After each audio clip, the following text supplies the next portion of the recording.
Listen, but in honor of Pride Month, Wait. because I'm getting all these questions. Wait. I don't know. I think that what makes this film so beautiful is that it's not centered around a man. It's not centered around love at all. No! If anything, but we'll see. I don't really know. Where's no fucking shit? But I don't know. I don't know. Should probably go both ways. You're joking. Not another one?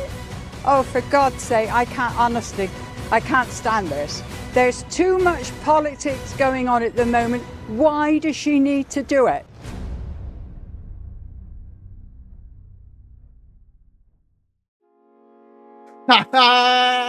Oh, I fucking told you lot. There's no excuses now, buddies. Call me in the comment section. Call me out. We'll have a face-to-face again. I'm tired. I've been on hiatus. I've been gone for a while. But this is the correct video to come back on. I fucking told you lot. Supergirl was going to be shit. And what happened? I don't want to hear any defense. If there's any defense for this film, you've exposed yourself. You don't need to be exposed. You've exposed yourself because this is a pile of shit. And you know it is. Oh my God. James Gunn, the gig's up. The gig's up. You had your fans. They loved you. They loved your goofy bullshit. It's done. You're done. It's over. It's fucking over. You need to course correct that ship right now or you're finished. You're done. I can't wait for this. This is my therapy. Now we get to put everything out there from this film. If you can tell, guys, I didn't like Supergirl. But now we get to, you know, hold some people accountable. We can go through this film and we can explain why it's a piece of shit. We can explain what exactly went wrong. Because there's a lot of facts here, guys. Stay tuned. There's a lot of stuff that I'm about to go through that will make you go, what were they doing? This is fact. This isn't up for debate. This is fact. So I can't wait for this. Let's get right into the review for Supergirl 2026. Wow, this is a bad film. Alright. Let's start off with some pros, right? As I, watched the film, I knew that every point I, rolled my eyes, slapped myself in the face, pinched myself to wake up, wanted to walk out in rage. Every emotion, it was an emotional roller coaster, guys. I made sure to write my notes. So I've got my notes ready. And I'm not cruel. Sometimes, but I'm not cruel. I'm going to give a film props when it needs to be given props. So without further ado, let's go through the two bullet points of the pros of this film. Let's just send it, guys. Let's do it right.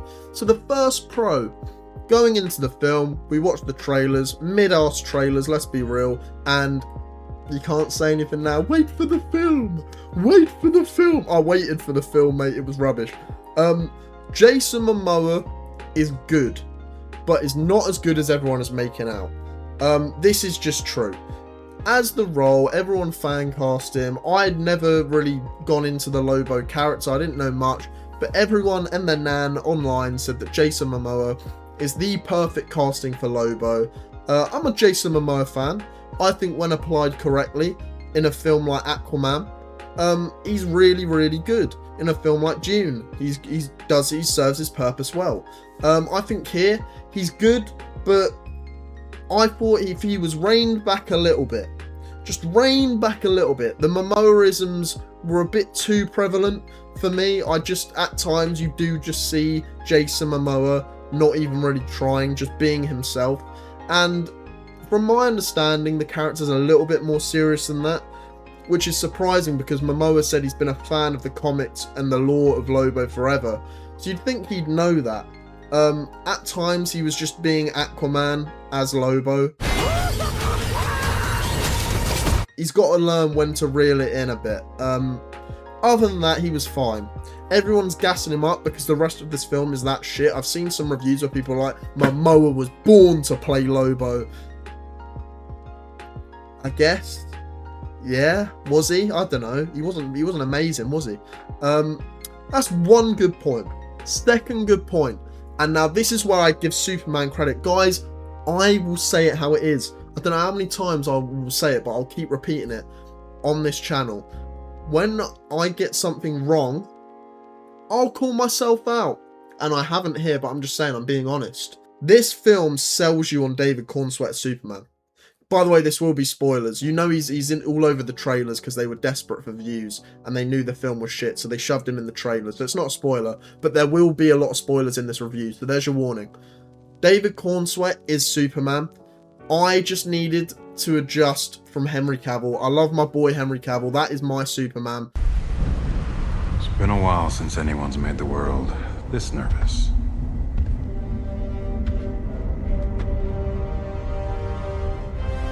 Black Adam. That's what I'm talking about. This shit means something to me, man. I get it, always dark. Yep, it's a darker universe. That's what they were going for. If you're not a fan of that, can't knock you for it. But yeah, David Cornsweet as the you know, the scout, the boy scout, the all-American, cheesy-ass fucking Superman, which is the character to its core. That is the character. I'd like all the people back there to know that our subway system is still the safest and most reliable means of public transportation. Thank you. So I'm not going at Superman for that. I'm saying that this film makes me appreciate that more. I think every scene he's in, he steals, and maybe that is the benefit of him being in a shitter film, a much shitter film. But either way, I'm not gonna shit on it. Every time he showed up, I was happy. Seeing him on screen, I never once questioned him. I was like, oh shit, that's Superman on screen, and that's a cool feeling, especially in a film this bad. So yeah, as I wrote, someone who's not a fan of Superman, the first Superman, which I gave a 5 out of 10, I hold that to this day. There's as much shit in there than there is good, and that's fact. The difference between Supergirl and Superman is that Superman had an actual positive, good message of a film. That James Gunn, with all of his flaws, there was a good message at the bottom line of his Superman film that they delivered enough on. It wasn't perfect by any means, but it had a point and it had a vision and it did what it set out to do. Was that for me? No, but it accomplished what it was trying to accomplish. With Supergirl, I don't know what the fuck they were trying to accomplish here. Genuinely, it's a Rubik's Cube of a film in the sense of, how was this made? We'll get into it. I'm not going to jump ahead. We'll get into it. But yeah, that's the end of my pros. He's made for the role. David Cornsweet's great. Now let's get on to the main course. You know, we had a little bit of starters here. You know, at a fancy restaurant, they give you like a bite-sized little thing. There was your bite size of positives for the film. Now we're gonna get into the main course, the mukbang of cons. Because Jesus Christ, I'm gonna rip this thing to shreds, guys. It's a long time coming. It's a long time coming. DCU is cooked. We need to get into this. Millie Alcock. I'm not. You may think I will. I'm not going to go into her comments outside of the film in press and that. She's very media untrained. She said some dumbass things about the character that's not true. That she, you know, whatever. People were pressing her. The press are pricks. And she's not media trained. I don't care about that. I don't hold that against her. Do your thing, whatever. The stuff that I really don't agree with what she said about the character and what the aim of this film is about, I'm not going to go into it because it's not important. I'm here to review the film, not the fucking social media aspect of it, right?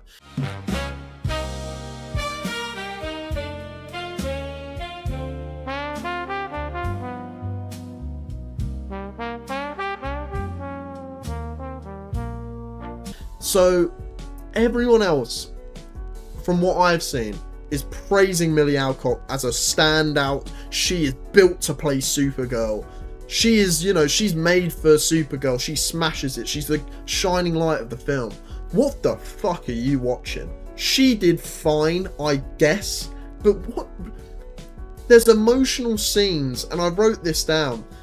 She's unlikable. That's the script's problem, right? She's very unlikable throughout this film, and even by the end, there's a key thing they do at the end that we'll get into that completely contradicts where I thought the point and the message and her growth throughout the film was leading to.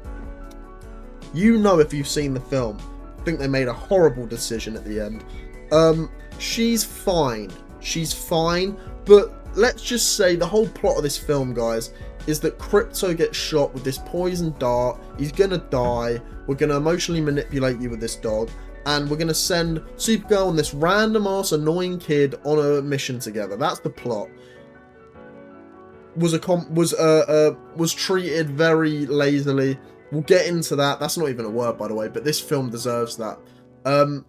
Let's just say that Millie Alcock's acting in this scene with the dog when Krypto gets shot, you'd expect some powerhouse emotional scene. Bear in mind, they're trying to build this up as she's got no one on Earth. She has a FaceTime with Superman, and she's like, I've got no people. Krypto is my only person.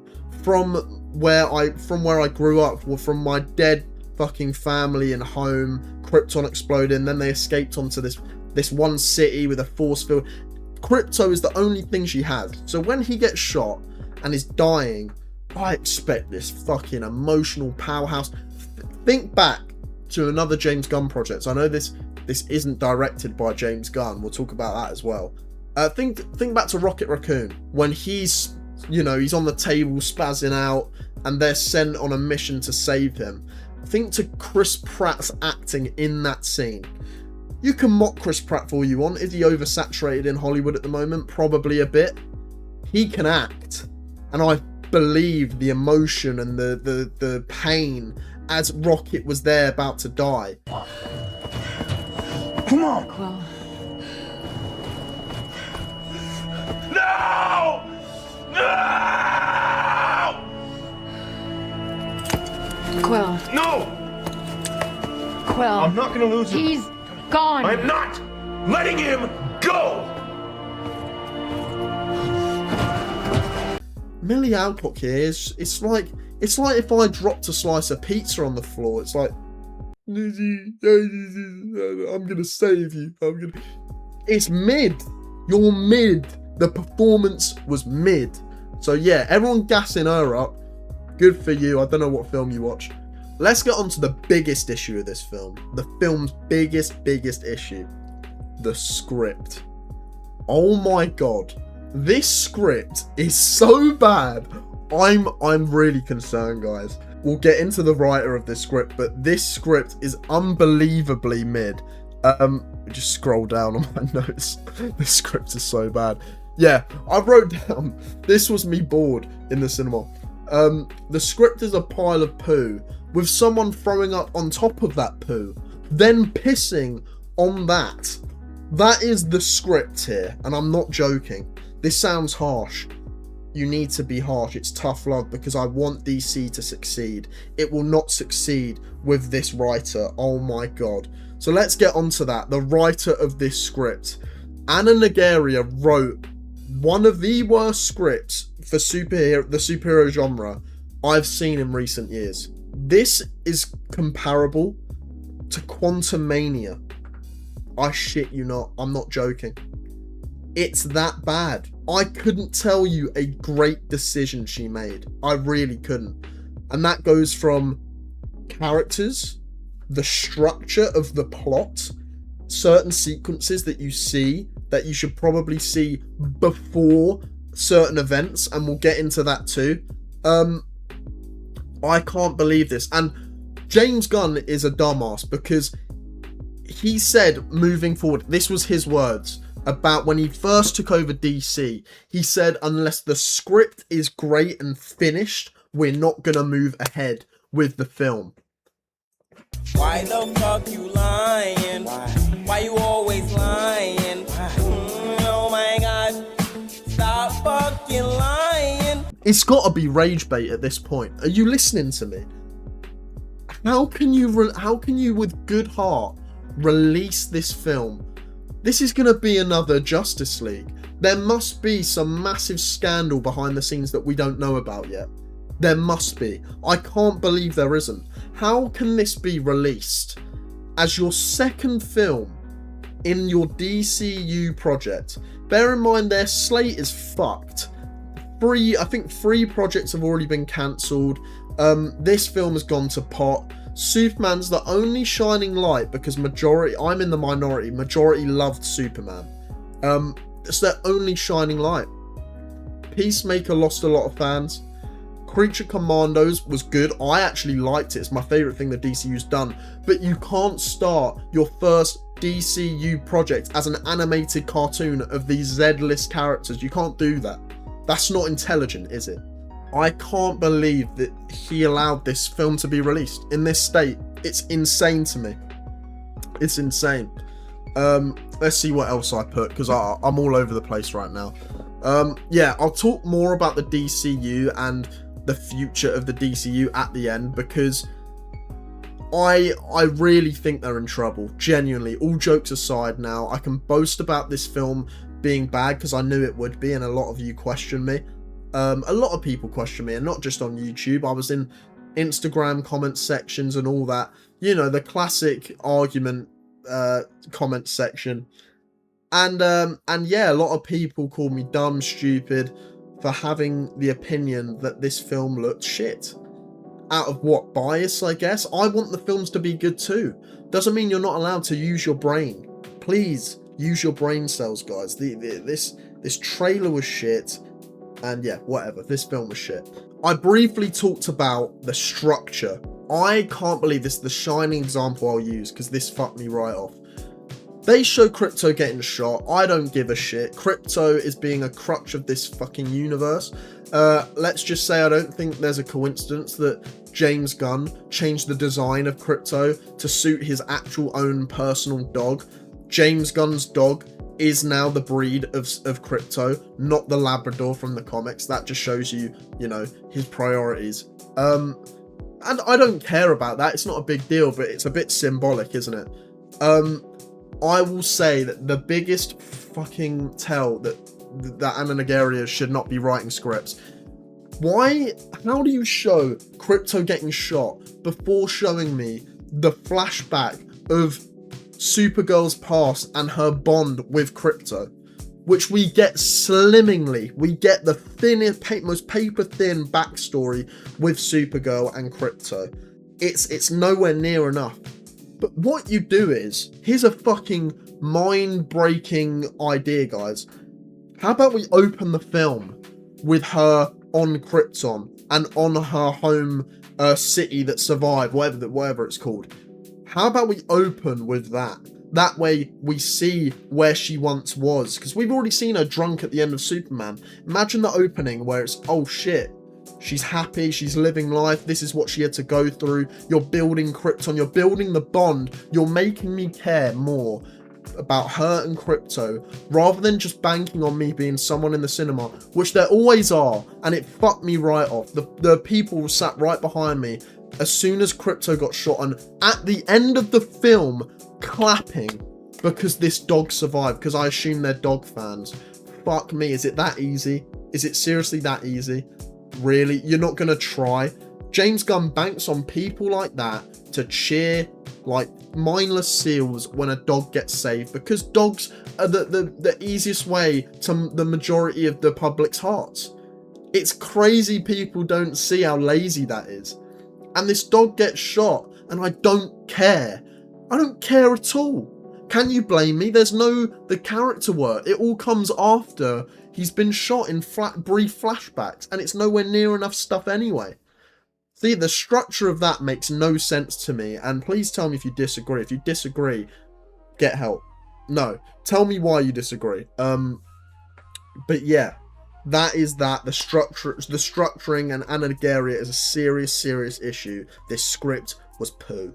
Now, this is another thing. Visually, this film looks bad. As in, cinematography is mid as fuck. Sets, the overall filters and the color grade. This film looks disgusting. It just does. Not one shot was I blown away by. I went, wow, that's a cool shot. In a superhero film, you want that. You need that immersion into this world. And bear in mind, Supergirl's supposed to be a galactic adventure. They're getting on space buses, going across the galaxy, different planets. Mate, this film looks like a wannabe Guardians of the Galaxy, and everyone slates that argument. Everyone slates that as a lazy argument. It's fucking not. It's really not. Guardians of the Galaxy suited that. Not every project needs to be Guardians of the Galaxy. Guardians of the Galaxy was a group of scoundrels, misfits, you know, thieves in this ragtag group, and it suited those films. I don't need that in my Superman, which looked better than this, but Superman did not look great. The CGI was ass. That's a different issue. Visually here, it's not fun to watch. It's not fun to look at. It looks muddy, dirty, grim. Not a fan of the way this looked in the slightest. Yeah, as I put, looks like a budget Guardians film. What I just said. I forgot I even wrote that. Lazy and cheap. The sets, everything looks cheap here. We'll get on to CGI. Don't worry, I didn't forget about it. Another example that I'd use to get this point across. There's a section of this film where there's a kryptonite sun, which fuck knows, that suits their plot nicely. That makes no fucking sense to me. Very convenient for the plot. And I hate stuff like that. I don't give a shit if it's in that graphic novel, because I've watched videos going over it before I watched the film, but I haven't read the whole thing. I don't remember. But that is the most, even if it's in that graphic novel, that is the laziest fucking plot device I've ever. That's Rise of Skywalker shit. I don't like that in the slightest. But all they did was slap some iPhone-ass green filter over the screen. It looked bad. It looked like I color graded it. You know what I mean? Like, it really looks shocking. So yeah, there's an example, if you were looking for one, of how this film looks. So as I briefly just mentioned, the sets look cheap, lazy sets. The costume, wow. Costumes are bad. You know what's the funniest thing and sums this film up so well? You expect her, I said this in my trailer, what my thoughts on the trailer, and I was kind of guessing what the film was going to do. I assumed she was going to be in that raggedy ass trench coat the entire film, looking messy, looking disgusting, hair frizzed up, for a majority of the film, and then right at the end, she realizes the morals of being Supergirl, you know, doing the right thing. She puts that costume on and it shines brightly. And I'm going to give a tiny little prop here. The best looking costume in this film is the Supergirl costume. I think it's way better than Superman's costume. I think from the Man of Tomorrow photos, they've improved the Superman costume a bit, but the Supergirl one works a lot better. I'm surprised they let her keep the skirt, because Jesus Christ, Anna Nagaria hates men. I'm not going to go into it because that's a touchy topic, but let's just say the villain's motivations here are embarrassingly bad. And there's a section in it that is literally just like, yeah, these men are horrible. That didn't need to be there. They were already evil. But yeah, you guys know what I'm on about. That felt very targeted to me, is my point. It felt very forced. And I didn't like it, to be honest. But yeah, costumes. Oh my god. The example I'll use is in them Krypton flashbacks when she escapes on her skate pod. What she was wearing looked like it looked like someone parodying Doctor Who at a Comic-Con. It looked like a Comic-Con Doctor Who costume. And even Doctor Who, the official costumes, look shit compared to what a Supergirl level budget costume should be. This thing looked like poo. She was in this metallic onesie with like band head things that it looked awful. I'm trying to think, did they put it in a trailer? If they did, I'll get an image up. Oh my god. It was laughable. It was genuinely one of the worst things I've ever seen. And we'll go over the villains now, because I don't think I forgot to write about them. One of the most boring, lazy villains of all time. One, as some people like to say these days, one of the villains of all time. Because that's what he was. He was I'm bad guy. By the way, look like a Ravager. If you guys didn't buy in to the whole it's trying to look like Guardians, then get off your high horse, open your eyes, and tell me he doesn't look like one of the Ravengers, bro. He looks like he should fit in right next to Taserface. That's what this Krem guy looked like. This guy was not paper thin, no actual character motivation, no goals, no motives. He's just bad. That's so dead. That's so boring. And I get the point was not about the villain. The point was about her journey. So if you use that as a way to cope, good for you. Doesn't mean you can't have an interesting villain that does more than what Krem does. Krem is paper thin. And he's overshadowed by Lobo, who's not even the villain. He's helping them half the time. It's such a messy, messy plot. And how long? I've been going for 24 minutes. This is going to be a long one, guys. Jesus Christ. Let's get it moving. Let's get it moving. So yeah, costumes, poo. Let's get onto the CGI. CGI, guess what? Is poo as well. Now, this is arguably a bigger offense because CGI today is worse than it is back in late 2000s, early 2010s. Tell me how that's possible. Look me in the eyes and tell me how that's possible. Fucking the Avengers in 2012 looked better than this. It looked better. We're literally fucking, 14 years later. 14 years later, this film looks like garbage. Her flying, and I put it here because I couldn't unsee it. If you've seen Christopher Reeves, and bless your soul if you have, if you've seen Christopher Reeves' Superman 4 Quest for Peace, there's a flying green screen shot in there that's unforgivable. They use it every time he flies in that film. And he's doing this at the camera like this.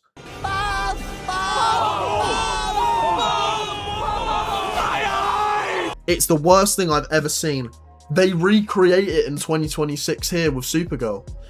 It looks horrendous. It's actually laughably bad. Every single, as you're watching this, I hope you realise, because a lot of people are coping.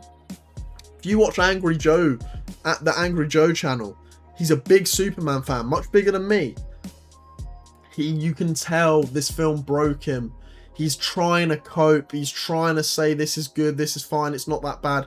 Mate, open your eyes, people. This is fucked. This is, and what fucks me off is that they've absolutely retreaded where they went wrong in the DCU. Deep it, Man of Steel. A lot of people liked it, but it had its issues. It had its haters. Same thing with Superman, except Superman was actually liked even more than Man of Steel. Made less, but majority liked it more. What happened then? Second film in the universe goes off the rails because of Batman v Superman. This is that, but worse. This film's worse than Batman v Superman. It is, I'm sorry. There's not one thing in this film that does anything better than Batman v Superman does. At least Batman v Superman gave us a Ben Affleck Batman that kicked ass. At least it gave us dope action scenes. At least it gave us incredible CGI environments and effects and big grand scale epic action. It gave us that, whether you like it or not, if you're biased or not, if you hate Snyder or not, that is objectively a fact. I get it, you may not like that Batman killed in those films. It's a clear alternate version of that. So if that's your main issue, then good for you, bro. You're not really paying attention because it's such a clearly an Elseworlds different take on the characters. I'm going on a detour here. The CGI in Supergirl shit. We'll move on. Right, as I said, I briefly remember bits and pieces of a YouTube video I watched in preparation for this film, going over the graphic novel. Correct? So, when I say correct, it's like you can answer me. The adaptation makes the novel worse in every way, and this is fact. This is fucking fact. Ruth is the most annoying little fuck I've seen in a film in a while. And I can't believe how lazy she's written. I'm done with the kid shtick sidekick thing. It's so overplayed now. And what do I blame for this? Is it The Last of Us? I guess The Last of Us was the first thing to do it. The Last of Us does it incredibly well, but then everything tried to be The Last of Us. They Star Wars brought in Pedro Pascal, who later got cast as Joel, which is funny. But they brought him in to mimic that with The Mandalorian and Grogu. Now that's doing it as well. And now you've got it here again. I'm done with it. It's so overplayed and boring. It's such a boring story device, and I hate it.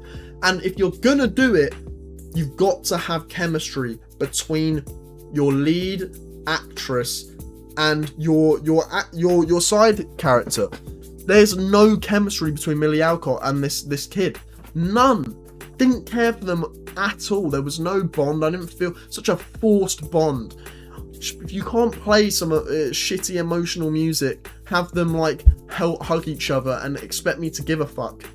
You haven't put in the graft. You haven't built their characters. You haven't showed me them bonding. You haven't showed me their similarities, what they've gone through, how it links, how they connect. None of that. There was more of a bond between the kid in Iron Man 3 with Tony Stark. And now you're just gonna leave me here, like my dad? Yeah. I'm cold. I can tell. You know how I can tell? Because we're connected. So where's the shot?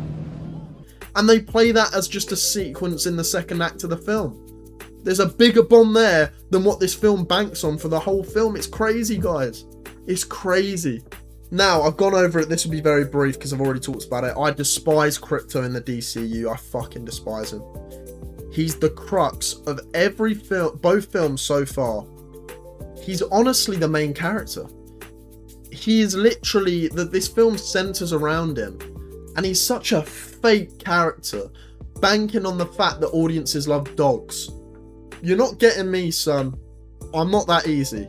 You know what I mean? It was lazy shit, and they use him to try and emotionally manipulate you in this film. It's trash. It's absolute garbage. So yeah, I'm done with Krypto, and he better not. If he's a focal point, and I mean a true focal point of Man of Tomorrow, I think it's rage bait at that point. Now you lot might be saying, oh, but you've liked it before, mate. Like, maybe you guys don't know. I like Guardians 3. It's actually my least favourite Guardians film, but I like it. You might be going, well, they do it there. They do it for Rocket Raccoon. What's the difference?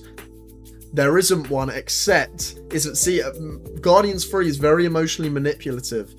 But they've put in the graft and the groundwork and the character building of Rocket. You've watched his journey through Guardians 1, Guardians 2, and then sprinkles in Infinity War and stuff like that. But mainly those Guardians films, they tease his backstory. They show that he's complex. You see him get very drunk and frustrated and angry in that first film when people keep calling him rodent, this, that, whatever. You see Peter Quill look at his back with all the cybernetics. They're laying seeds. Well, I didn't ask to get made. I didn't ask to be torn apart and put back together over and over and turned into some little monster. Guardians 2, he feels like he's like Yondu, that he didn't belong anywhere, that this is his family, it's why he pushes them away. Why does he hold on to, why can't he show his emotion to the Guardians group? Why does he have to act like a prick all the time? I know them scientists what made you never gave a rat's ass about you. I'm serious, dude. Just like my own damn parents who sold me, their own little baby, into slavery. I know who you are, boy, because you're me. Because what happened when he was younger, which we see in Guardians 3, he had his group of family, his group of animal friends, and they all got murked. And it's a sad as fuck scene. Very emotionally manipulative, but you let it slide because they put in the graft of building his character throughout those films. It's a payoff, and it makes sense character building wise. Do you get what I'm saying? Here, it doesn't do that in the slightest. You've given me nothing with Krypto, absolutely fuck all. She runs into him on Krypton, she gives him a hug, they play together, that's all I know. Lazy, and that's not enough for me, that doesn't fly. Right, we're slowly wrapping this up, we're finally at the director, right? So, the director's name, Craig Gillespie, right? This is very interesting, and I have a theory, let's just say, this is based off no knowledge. I really have a narrative here that I think I really believe in. You guys might think I'm crazy, right? So I've seen Craig Gillespie's work before. I, Tonya is fantastic film. If you'd shown me, I never knew who Craig Gillespie was. You showed me back to back I, Tonya, Supergirl, and you went, what's the link between these films? You know what my last ever guess would be? It would be the director. Because the quality jump is fucking outrageous. It's nuts. It's insane. It blows your mind to the point of, I don't believe this. And this is where the conspiracy theory comes in, right? Of course he had a hard script to work with. The script, as we've gone over, is shit, right? We've accepted the script shit. But I can't sit here and watch that Guardians arse wannabe film and not believe that James Gunn's had an input in some capacity. I don't believe it. I can't believe it. You want to tell me James Gunn didn't touch this? I don't believe you in the slightest. Oh, but he's been busy doing Man of Tomorrow. As of recently, he has. This film was shot a while ago, and I really do believe that he had input either on the director himself, he was on set, he was giving pointers of what he thinks we need in the DC, he needs in the DCU. There's something more here that I need confirmation on, because it's going to drive me nuts. There's no way this is all on Craig Gillespie, because I believe he would have called out. He's made enough good films. He did Cruella as well, which the live action Cruella is a hidden gem. It's a good film. But specifically I, Tonya, there's no way he's happy with this film. He can't be. As a profession, as a top professional director within the industry, you can't watch this and not recognize how flawed it is. I don't believe that. And the fact it tries to have emotional scenes, it blows your mind. This is what I mean. I really think that this was either Craig Gillespie trying to impress James by copying his style without any of the James Gunn sauce, if he has any, which there was barely sauce. There's sauce in those Guardians films. There ain't sauce in that Superman film. Yeah. Anyway, let's move on to sound. Score was mid. I couldn't tell you the Supergirl theme, which is embarrassing. You've got to have a superhero theme, and it's got a slap. It's a key part of the genre that people may forget about. That Man of Steel theme, gold. That Wonder Woman theme, gold. These are all from the previous DCU. If you want to go on a more recent DC project, The Batman, Matt Reeves' The Batman theme, Batman's theme, cold, legendary. Superman's, I knocked on its score and its theme because it was just a shitter version of the John Williams one. You've done it, but worse. Congratulations. Do you want a pat on the back? I mean, the groundwork's there. You've copied the test, but somehow got the questions wrong. That's how it felt to me, honestly. Man of Steel, Hans Zimmer's Man of Steel score shits on the new Superman film. Absolutely shits on it. Imagine following that John Williams theme and having to come up with something original and different, having the balls to really be like, right, I'm going to put my fucking take on the character, and cooking up that Man of Steel theme. That's fucking cold. That's epic. This is there ain't no epicness here. So Supergirl's score, forgettable as fuck. The soundtrack is unforgivable. This is where it got unforgivable for me. It was laughably bad throughout the film. Cringy ass songs that maybe aren't for me. Maybe they're for a female demographic. You'd have to tell me. I wouldn't know. It has the worst needle drop to a fight scene I've ever seen. Ever. That final fight between Supergirl and that slow-mo ass scene that they thought cooked that was mid as fuck. The song choice was laughable, and I saw a post. This might be right, this might not be, so don't take my word for this. I saw a post on Instagram, which you know how that goes. 90% of the time that's waffle. I heard that all the way up till they had to release this film to the cinemas, they couldn't decide on the song choice. They were really struggling for the song choice for this needle drop, and it shows, because the one they chose seems rushed. It just seems like they couldn't find something that fit, because they didn't think about it. They didn't think, and it really makes the scene so much worse. Now let's talk about the final decision, because this is the nail in the coffin for this film. The whole point of this film, right? The girl, Ruth, wants revenge. She's planned on killing Krem for what Krem did to her family. The whole point of this film, in my eyes, right? Tell me if you disagree with this. Let's get real for a sec. Supergirl is this jaded character, where Superman is the shining bright light of hope. She is much more jaded, sees the world a lot more glass half empty, not full. She sees a lot of the worst in people. And she kills. I assume she's killed. She looked like she killed a lot of people throughout this film. By the end of the film, Supergirl's really trying to get Ruth to not kill because the effects that it took on her, the damage it will cause, it doesn't fix anything. That's one of the interesting things that the film misses out on playing with. That's a really cool concept, and they miss out completely, and they miss the fucking message of the entire film. Krem at the end of the film is on the floor.